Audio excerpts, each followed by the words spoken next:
आज मैं एक्सप्लोर करने पहुंचा हूं लोरा लाई डिवीजन के डिस्ट्रिक्ट दुखी को।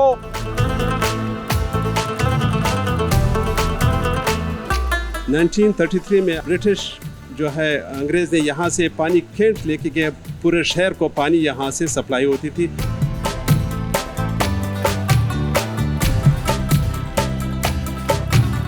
ये डिस्ट्रिक्ट कोल माइंस के हवाले से जाना जाता है।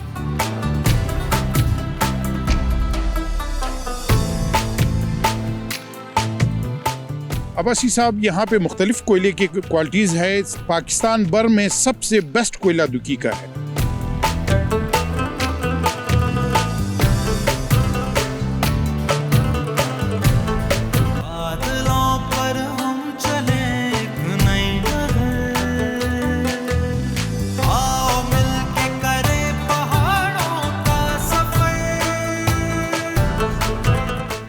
सीराबासी और आप देख रहे हैं प्रोग्राम पहाड़ों का सफर। पहाड़ों के सफर के नाजरीन और डिस्कवर पाकिस्तान के नाजरीन को अस्सलाम वालेकुम। आज मैं एक्सप्लोर करने पहुंचा हूं लोरा लाई डिवीजन के डिस्ट्रिक्ट दुखी को। दुखी की एक हैसियत ये भी है कि यहाँ पर दो बड़े ट्राइब आबाद हैं, साउथ ईस्ट बलोच और नॉर्थ वेस्ट पठान। ये दो बड़े ट्राइब इस दुखी डिस्ट्रिक्ट में आबाद हैं। और अंग्रेज दौर में जब लोरा लाई को 2003 में डिस्ट्रिक्ट का दर्जा दिया गया तो इस दुखी को उस वक्त तहसील का दर्जा दिया गया। दुखी में सबसे ज्यादा कूल्स माइन है, यानी कोयले की जो काने हैं सबसे ज्यादा दुखी शहर के गिरदो नवा में बहुत बड़े रकबे के ऊपर फैली हुई हैं। और पहचान भी दुखी की कोयला कानों की वजह से है। पाकिस्तान भर में ये सप्लाई होता है। इसकी हिस्ट्री के ऊपर नजर डालेंगे और इस बारिश के मौसम में हम आपको लेके जाएंगे कोयले की कानों के अंदर भी। और इसके अलावा यहाँ के जो रवायती पश्तून और बलोच खाने हैं उनका भी दस्तरखान सजेगा। तो हम हैं बलोचिस्तान में और एक्सप्लोर कर रहे हैं इन खूबसूरत डिस्ट्रिक्ट की हिस्ट्री, कल्चर को भी और डेवलपमेंट को भी।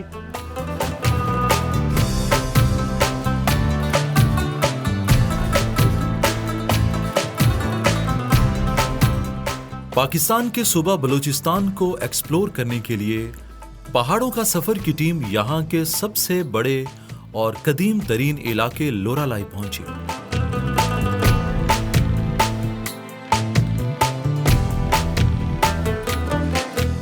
जी 18वीं सेंचुरी में अफगानिस्तान से अल्लाह ताला का एक नेक बंदा बुजुर्ग यहाँ पर इस पठानकोट के जो नाम पर ये मशहूर गांव है, यहाँ वो तशरीफ़ लाए, यानी यहाँ का उन्होंने मस्कन बनाया।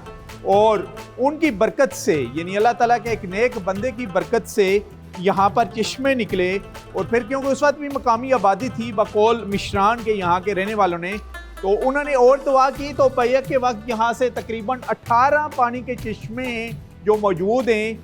और ये 18वीं सेंचुरी का वाक़या। फिर ब्रिटिश दौर में 1933 में इसको बाकायदा एक प्रॉपर तरीके से यहाँ पर एक निकासी का सिस्टम भी, आपाशी के लिए भी लाइंस दी है, लोगों के लिए भी दी है और इवन अभी केंड में भी जा रही है। तो मलिक अमानुल्लाह साहब हमारे साथ हैं, मकामी है यहाँ पठानकोट के, उनसे ही बात करेंगे। मलिक साहब ज़रा बताइएगा इस चश्मे के बारे में, आपने अपने आबाओ अजदाद से क्या सुना है और ये नंबरिंग भी हुई है, क्या वाक़या ये पहाड़ से 18 चश्मे निकल रहे हैं? इस चश्मे से जो है पूरा इलाका सैराब हो रहा है। और यही चश्मे से 1933 में अफगान ब्रिटिश दौर में जो है अंग्रेज़ ने यहाँ से पानी खेत लेके गए, पूरे शहर को पानी यहाँ से सप्लाई होती थी। यहाँ से बग़ैर किसी पंप के यहाँ ये इतनी हाइट पे है कि यहाँ से पानी जाकर वहाँ खेत के साथ जो पहाड़ है, पहाड़ के ऊपर टैंक बना हुआ है, वाटर टैंक, स्टोरेज टैंक है, वहाँ बग़ैर किसी पंप के वहाँ पे जाता है। और आधा पानी जो है यहाँ से तकरीबन कई किलोमीटर तक जो है बागात है, उन बागात को यहाँ से सैराब हो रहा है। और वो बागात इसी चश्मे के बदौलत जो है हम लगे हुए हैं और लोग जो हैं काश्तकारी खेती बाड़ी कर रहे हैं इन्हीं पानी के। अच्छा, तो ये पानी मसलन यही लोग आप पीने के लिए भी यूज़ करते हैं और खेती बाड़ी के लिए भी? पीने के लिए भी यही पानी है, खेती बाड़ी के लिए भी यही पानी है। और यहाँ पे बहुत से लोग जो हैं इससे फ़ायदा उठा रहे हैं। ये तकरीबन ये 6-7 किलोमीटर यहाँ से ये एक नाला बना हुआ है, पर इस नाले से बहुत से लोग और ये यहाँ के मकामी आबादी जो है, ये ज़मींदार जो है, वो जो पाइप जाती है वो तो अलग है, वो कैंट जाती है और शहर को पानी देते हैं, लोग जो हैं वो पानी पीने के लिए इस्तेमाल करते हैं। और यहाँ जो एक नाला बना हुआ है, यहाँ से तकरीबन एक गांव है टटी किली के नाम से विलेज है, वहाँ तक ये तकरीबन 6 किलोमीटर या 7 किलोमीटर दूरी पे है। वहाँ तक जो है एक नाला जाता है और इससे बहुत से लोग जो हैं फ़ायदे उठा रहे हैं। और क्या क्या फसलें होती हैं इस पानी से, क्या क्या उन्होंने अपनी फसलें उगा रहे हैं वो? यहाँ बहुत से फसलें हैं। सब्जी के हवाले से अगर मैं आपको कह दूँ कि यहाँ से गोभी है, मिर्ची है, तुम है, बाकी जितने खाने की जो जितनी भी सब्जी है, पालक है, गाजर है, शलगम है, ये सारे जो है। और दरख्त जो है, दरख्त में खासकर खुरमानी और आपने आड़ू है, बादाम है और अनार है।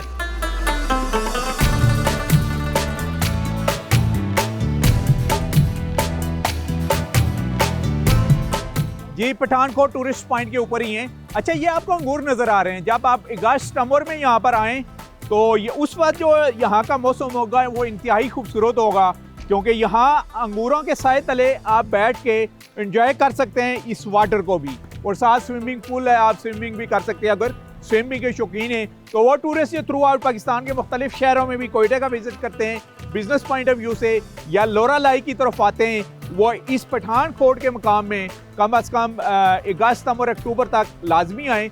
एक मलिक साहब हमारे साथ हैं, हमें खुशी होती है कि जैसे कि मैं बलूचिस्तान में पहुंचा हूं तो बेशुमार फैमिलियां भी पहाड़ों के सफ़र की फ़ैन निकली हैं और उसमें से एक और फ़ैन हमें यहाँ पर मिले हैं। तो ज़रा बताइएगा सबसे पहले कि आप इस पानी के बारे में, इसकी कहाँ तक जा रहे हैं और कितनी ज़मीनों को ये सैराब कर रहे हैं? सर, ये हमारा एक गांव जो है पठानकोट, यहाँ पे तकरीबन 800 से 1000 एकड़ को सैराब करती है सर, और ये सारा साल बहती रहती है।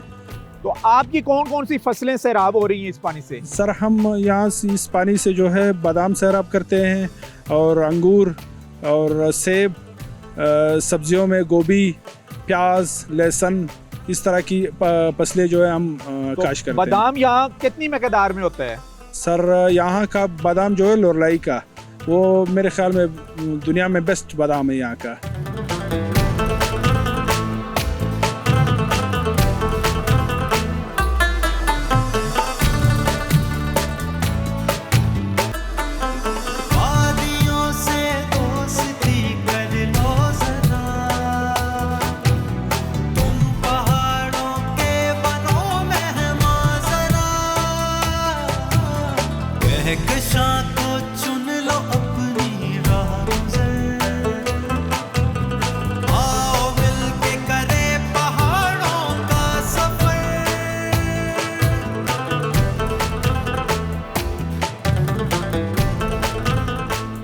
बलूचिस्तान के ज़िला दुकी कुदरती मादनी वसाइल से माला माल है। दुकी के इलाके को इंतहाई तारीखी अहमियत हासिल है। मुग़ल हुक्मरानों के दौर में दुकी सूबा कंधार का हिस्सा था। कंधार तवील अरसा तक मुग़लों के ज़ेरे असर रहा और इस दौरान दुकी को अहम छावनी का दर्जा हासिल रहा।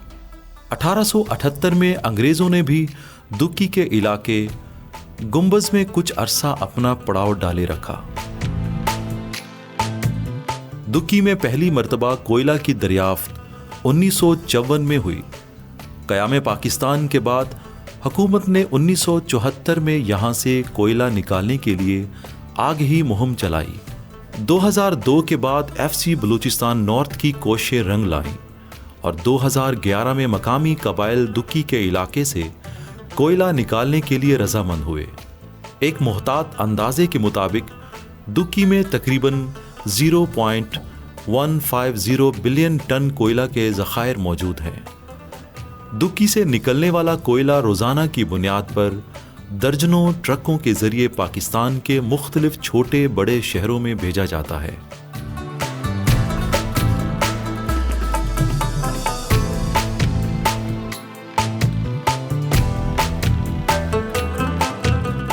ये तो पहाड़ों के सफर में हम आपको मिलाते हैं यंग ब्यूरोक्रेट ऑफ बलूचिस्तान से, जो दुखी जो डिस्ट्रिक्ट है आए दिन खबरों में भी रहता है मुख्तलिफ इशू की वजह से, लेकिन यहाँ पर ये यंग ऑफिसर हैं और इसका मतलब ये है कि यहाँ भी सिविल गवर्नमेंट की रेट बरकरार है। और पूछेंगे इनसे हम दुखी के डिस्ट्रिक्ट के बारे में। जी सबसे पहले तो सर डिस्ट्रिक्ट को ज़रा इंट्रोड्यूस कराइएगा हमारे प्रोग्राम में। ये डिस्ट्रिक्ट जो है 4233 स्क्वायर किलोमीटर पे है। यहाँ पे इसकी आबादी 2,05,000 है। ये डिस्ट्रिक्ट माइंस के हवाले से जाना जाता है, कोल माइंस के हवाले से जाना जाता है। हमारे इस डिस्ट्रिक्ट में कोई 54 कोल माइंस विद इन दी सदर एरिया काम कर रहे हैं कंपनियां, और जबकि 6 कंपनीज चमालंग में काम कर रहे हैं। यानी टोटल कितने रकबे के ऊपर है, कितने किलोमीटर के ऊपर फैला हुआ है ये माइनिंग का प्रोजेक्ट? ये जो सदर एरिया है ये 27 किलोमीटर के ऊपर फैला हुआ है, जबकि वो चमालंग वारी कोई 4 किलोमीटर के ऊपर है। कितना पुराना डिस्ट्रिक्ट है सर ये? ये डिस्ट्रिक्ट कोई 2017 में बना है। इससे पहले एक सब डिवीज़न था लोलाई का। और यहाँ से रास्ते कहाँ कहाँ जाते हैं? यहाँ से ये कनेक्ट करता है बाई रोड डिस्ट्रिक्ट लोलाई को डिस्ट्रिक्ट ज़ियारत को, जबकि एक कनेक्टिविटी कुल्लू के साथ भी है जो कि रूटीन में इस्तेमाल नहीं होता। यानी यहाँ से पंजाब की तरफ भी रास्ते जाते हैं? बिल्कुल, लोलाई से कनेक्ट होता है फिर फर्दर पंजाब की तरफ। पंजाब की तरफ। इसके अलावा बिजनेस टूरिज्म ही है यहाँ पर, या कोई और यहाँ कुछ सियाती मकामात भी इस डिस्ट्रिक्ट में मौजूद हैं? इस डिस्ट्रिक्ट में मोस्टली कोल माइंस ही हैं, बाकी सियाती मकामात हैं। मोस्टली यहाँ पे कोल माइंस के लिए ही जाना जाता है। यहाँ पे कोई 16,000 लेबर इन कोल माइंस में काम कर रहे हैं। यानी जो रोजगार का मेन यहाँ पर शुबा है वो माइनिंग से ही लोगों का सोर्स ऑफ इनकम। बिल्कुल। आप हमारे साथ रहें जी, अभी हम आपको एक माइन का भी विजिट करवाएंगे, वहाँ पर भी लेके जाएंगे। ये थे deputy commissioner Barkat Ali Bloch साहब, जो यहाँ इस दुखी डिस्ट्रिक्ट के डिप्टी कमिश्नर हैं।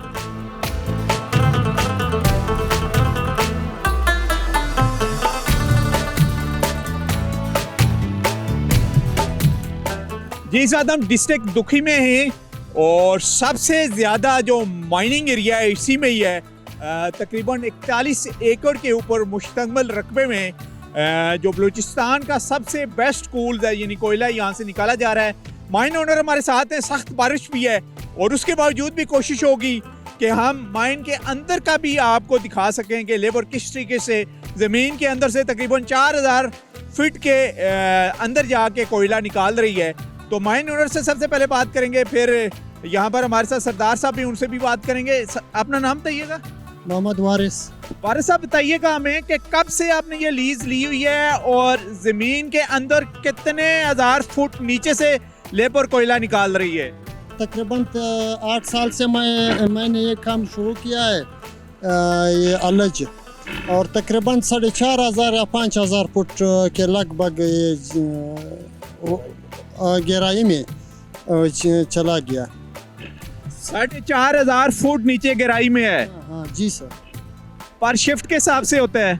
नहीं, पर शिफ्ट तकरीबन 6 से 7 आदमी पर शिफ्ट है, ये 3 शिफ्ट है। अच्छा, हमारे साथ यहाँ पर सरदार साहब भी हैं, उनसे भी बात करेंगे और उनसे पूछेंगे ओवरऑल इस टोटल रकबे के बारे में कि कब ये एक्सप्लोर हुआ कि यहाँ पर कोयला भी मौजूद है, क्योंकि इस डिस्ट्रिक्ट की वाहिद सोर्स ऑफ इनकम जो है वो यही कोयला भी है। तो सरदार साहब आप अपना तारुफ कराइएगा, पूरा नाम बताइएगा और बताइएगा कि सबसे पहले कब एक्सप्लोर हुआ कि दुखी की इस साइड पर इतना कीमती कोयला निकल रहा है? मेरा नाम सरदार मासूम खान तरीन है, तरीन ट्राइब से मेरा ताल्लुक़ है और यहाँ पे एक्सप्लोर हुआ है तकरीबन 70 में कोयला।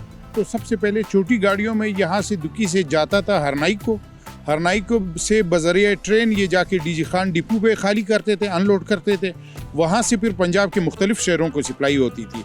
अब यहाँ से डायरेक्ट यही माइन से गाड़ी लोड होती है तो डायरेक्ट वहाँ जाके फैक्ट्री या भट्टों को मतलब कोयला जाता है। अच्छा, मुझे ये बताइएगा कि कितने रकबे के ऊपर ये माइनिंग एरिया है? कितना टोटल इसका रकबा है? कितनी लेबर यहाँ पर कायम कर रही है और जो लीज होल्डर्स हैं वो कितनी तादाद में हैं? ये लीज़ यहाँ पे माइनिंग लीज़ जो है जो गवर्नमेंट के अलॉट शुदा है वो तकरीबन कोई 45-50 कंपनीज है यहाँ पे, मतलब वो है। और लेबर यहाँ बलूचिस्तान दुखी के डिस्ट्रिक्ट दुखी में जो काम कर रही है वो टोटल तकरीबन 50 से 60 हज़ार है। और आपको ये बताता चलूँ कि 41 से 43 एकड़ पे ये मुहित है जो माइनिंग एरिया जितना भी है। तीसरी बात ये थी कि आप ये फरमा रहे हैं कि मतलब कितने यहाँ पे ये जो हॉलेजेस है कोयले की कान है ये तकरीबन है कोई 1400 या 1500 तकरीबन ये है इस तरह। 41 एकड़ पर मुश्तमिल ये कानें यहाँ पे लगी हुई है। जमीन में गहराई कितनी है इनकी सब की, मतलब एवरेज गहराई क्या है? यहाँ पे जो गहराई है तकरीबन ज़्यादा से ज़्यादा 5 से 5,500 फीट गई हुई है, या 3,000 फीट भी है और 4,000 भी, मुख्तलिफ है गहराई। 1400-1500 हालेजिस जो है वो मुख्तलिफ गहराइयों में गई हुई है, कोई कम तो कोई ज़्यादा, इस तरह है। अच्छा, ये बताइएगा कि दुखी की पहचान, ये कोयले की क्वालिटी वाइज इस कौन सा है और किस नाम से है, इसके नाम क्या है कोयले के? अब्बासी साहब, यहाँ पे मुख्तलिफ कोयले की क्वालिटीज़ है। पाकिस्तान भर में सबसे बेस्ट कोयला दुखी का है, उसको हम टॉप सीम कहते हैं। दूसरा कोयला उसमें आ जाता है, चूरा आ जाता है, कुदरती सीम कहते हैं, कुदरती कोयला होता है, तो स्पेशल टॉप होता है। मुख्तलिफ इसकी अकसाम है और मुख्तलिफ क्वालिटीज़ है। टोटल कितनी गाड़ियों के ट्रक निकलते हैं और पाकिस्तान में कहाँ कहाँ जा रहा है ये कोयला? यहाँ पे तकरीबन 100 से 150 ट्रक पर डे निकल रही है, और पाकिस्तान के पंजाब के मुख्तलिफ शहरों में हर शहर में ये कोयला हमारा सप्लाई जा रहा है, फैक्ट्रियों को भी और आपके भट्टों को भी, ईंटों बनाने वाली भट्टों को भी जा रहा है, बनाने वाली भट्टों को भी जा रहा है। इसके अलावा और क्या इन्फॉर्मेशन देंगे इस कोयले के बारे में, इस इंडस्ट्री के बारे में, बलूचिस्तान के इस डिस्ट्रिक्ट दुखी के एरिया में, और दुखी के अलावा भी कहाँ कहाँ से कोयला निकाला जा रहा है? अब्बासी साहब, वैसे बलूचिस्तान में तो दुखी में 2 एरियाज़ हैं, एक आप चमालंग को लें और दूसरा जो है आप दुखी को लें। ये 2 एरियाज़ दुखी में आ जाते हैं। हरनाई डिस्ट्रिक्ट है, वहाँ पे मुख्तलिफ एरियाज़ है, शारग है, कोस्ट है, जरदालू है, तो आपका आगे कोयटा से निकल रहा है, आगे मच से निकल रहा है। और इसकी ये खूबी है कि यहाँ जो लोग कोयला निकाल रहे हैं, यहाँ से हज़ारों नहीं बल्कि लाखों लोगों के रोज़गार वाबस्ता है। यानी डायरेक्टली इनडायरेक्टली ज़ाहिर ट्रांसपोर्टेशन के से रिलेटेड जो लोग होंगे वो भी लोकल होंगे? जी बिल्कुल, लोकल लोग हैं यहाँ पे जो कानकुनी कर रहे हैं। तकरीबन यहाँ पे आपके शांगला की लेबर आई हुई है, यहाँ पे सवात और इस एरियाज़ के, और यहाँ पे हमारे साथ अपने लोकल भी लोग हैं। हज़ारों के लोगों के रोज़गार वाबस्ता है।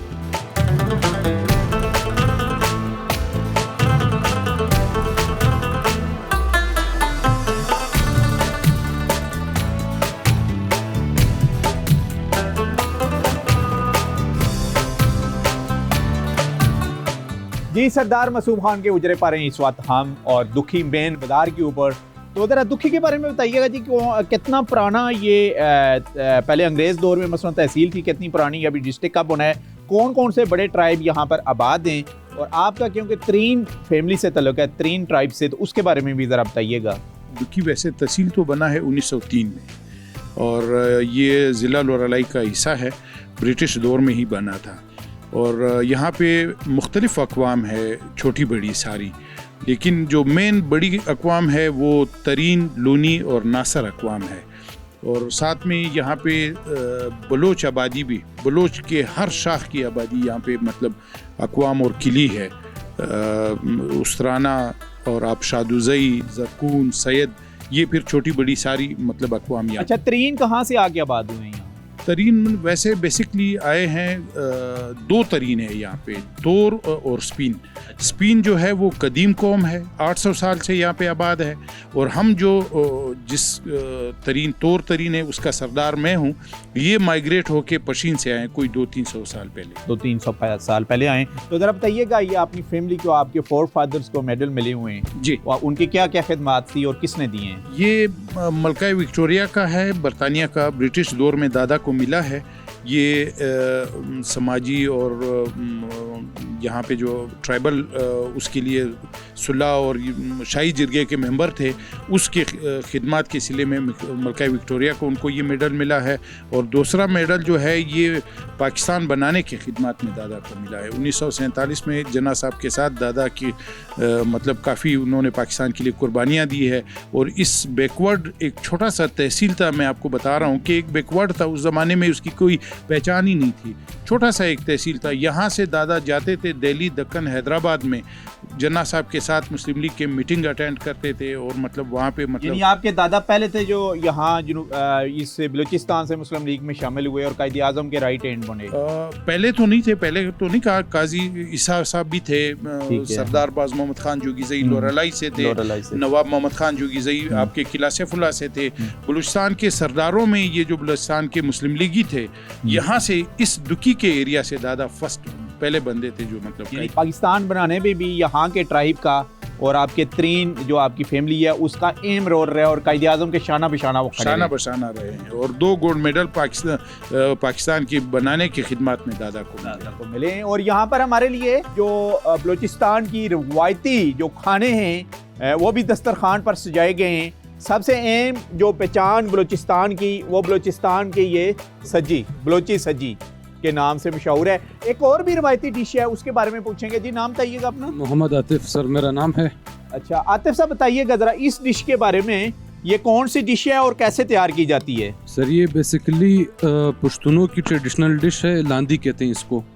और ये दुम्बे को हम सुखाते हैं, एक उस पर अपनी रेसिपी जो होती है उसके मसाले वगैरह वो लगा के एक मंथ एंड हाफ उसको रखते हैं। जब वो सूख जाती है उसके बाद हम इसको पकाते हैं। अच्छा दुम्बे के गोश्त को जी। और कितना टाइम लगता है इसके सूखने में? इसको महीना 1.5 महीना इतना रखते हैं। विंटर का डिश है ये, विंटर के असल में सर्दियों की सौगात है जी। अच्छा महीना 1.5 महीने गोश्त को सुखा के रखते हैं और जो भी आप सालन बनाते हैं उसमें मिक्स कर लेते हैं जी। और इस डिश का नाम क्या है? लांदी। और इसके अलावा ये गंदम की प्योर गंदम की ये रोटी है, चक्की की आटे की यहाँ पर बनाई गई है, देख लें। ये भी एक रवायती डिश हमें नज़र आ रही है और भी हमारे लिए यहाँ पर वेजिटेबल भी मौजूद है, बहुत कुछ है। आज के प्रोग्राम में हम आपको लेके आए जो लोरालाई का डिवीजन का एक डिस्ट्रिक्ट दुखी और मेन यहाँ पर जो प्रोडक्ट या लोगों का सोर्स ऑफ इनकम है वो कोल्स माइनिंग का है। और यहाँ पर हज़ारों फैमिली डायरेक्ट और इनडायरेक्टली इस बिजनेस से वाबस्ता हैं और पूरे पाकिस्तान में ये जो दुखी माइन है ख़ास करके कोल्स माइन वो मशहूर है और पूरे पाकिस्तान और पंजाब भर में इंडस्ट्रीज़ में ये कोयला यहाँ से सप्लाई भी होता है। इंतहाई पुरअमन और जफाकश कबाइल और ट्राइब का ये इलाका दुखी जो हिस्सा है आपके लोरालाई डिवीजन का, उसको आपके लिए एक्सप्लोर किया, उसकी हिस्ट्री के ऊपर रोशनी डाली, सकाफत के बारे में बताया, रवायती खानों के बारे में बताया। इसी के साथ इन सीरबासी को यहाँ बलूचिस्तान के इस डिस्ट्रिक्ट दुखी से इजाज़त दीजिए। नेक्स्ट वीक इंशाल्लाह एक और डिस्ट्रिक्ट का हम आपको विजिट करवाएंगे। तब तक के लिए अल्लाह हाफिज़।